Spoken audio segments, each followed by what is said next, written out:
White house है। चलते Ukraine के बाद दुनिया भर के एक्सपर्ट आशंका जाहिर कर रहे हैं कि कहीं पुतिन के गुस्से से अमेरिका भी तो धू-धू नहीं जलने लगेगा। Поздравляю вас с днем военно-морского флота!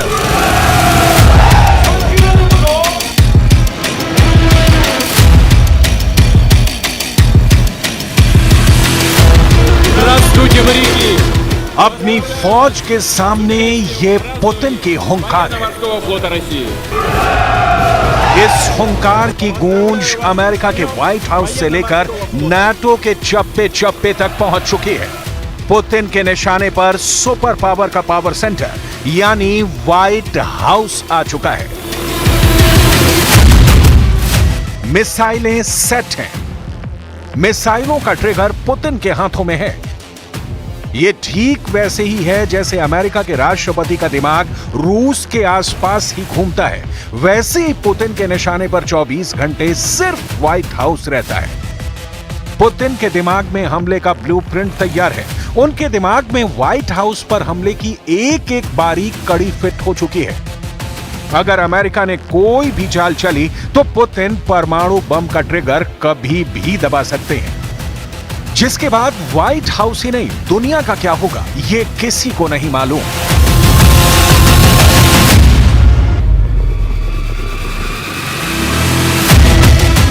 हम ऐसा इसलिए कह रहे हैं क्योंकि पुतिन ने अपनी फौज के सामने अमेरिका को चेतावनी दी है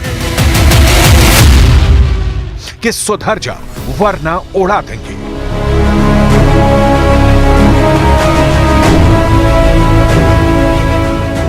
जी हां, रूस के राष्ट्रपति और तीनों सेनाओं के सर्वेसर्वा व्लादिमीर पुतिन ने अमेरिका को चेतावनी दी है कि अगर उसने जर्मनी में लंबी दूरी की मिसाइलों को तैनात किया तो इसके जवाब में रूस भी मीडियम रेंज की परमाणु मिसाइलों का उत्पादन फिर से शुरू कर देगा।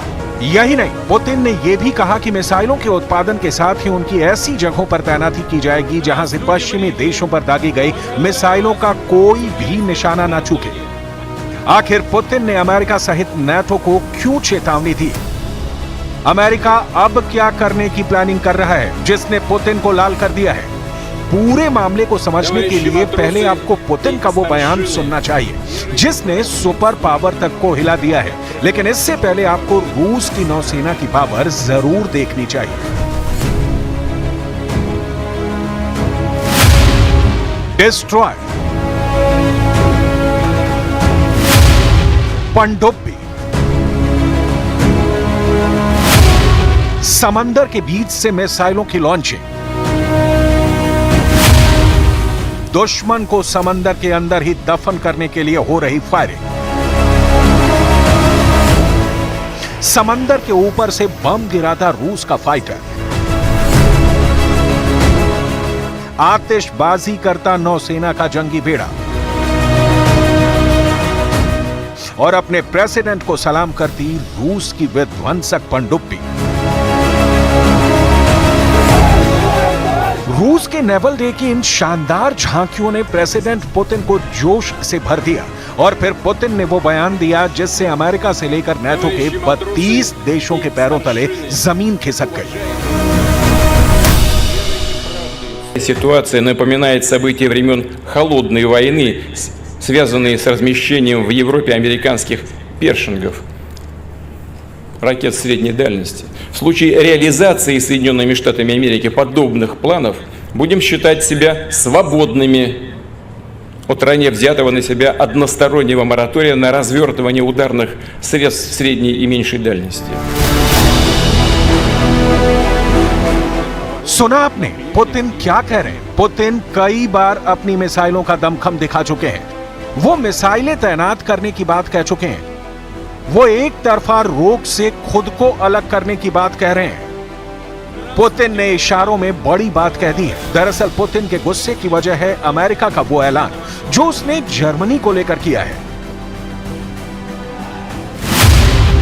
इस महीने की शुरुआत में अमेरिका ने कहा था कि वो जर्मनी में साल 2026 से लंबी दूरी की मिसाइलों को तैनात करना शुरू कर देगा। अमेरिका ने कहा कि वो जर्मनी में SM-6 टॉम हॉक क्रूज मिसाइलें और हाइपरसोनिक मिसाइलों की तैनाती करेगा। अमेरिका ये तैनाती नाटो सदस्यों के प्रति अपने समर्पण दिखाने और यूरोप की कथित सुरक्षा के नाम पर कर रहा है। В зоне его досягаемости окажутся важные российские объекты государственного и военного управления, наши административно-промышленные центры и оборонная инфраструктура.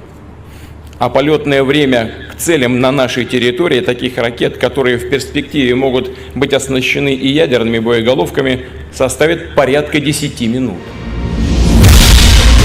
पुतिन का साफ कहना है कि अगर जर्मनी में 2026 से अमेरिका मिसाइलें तैनात करना शुरू करता है तो वो मिसाइलें रूस तक 10 मिनट में पहुंच सकती हैं।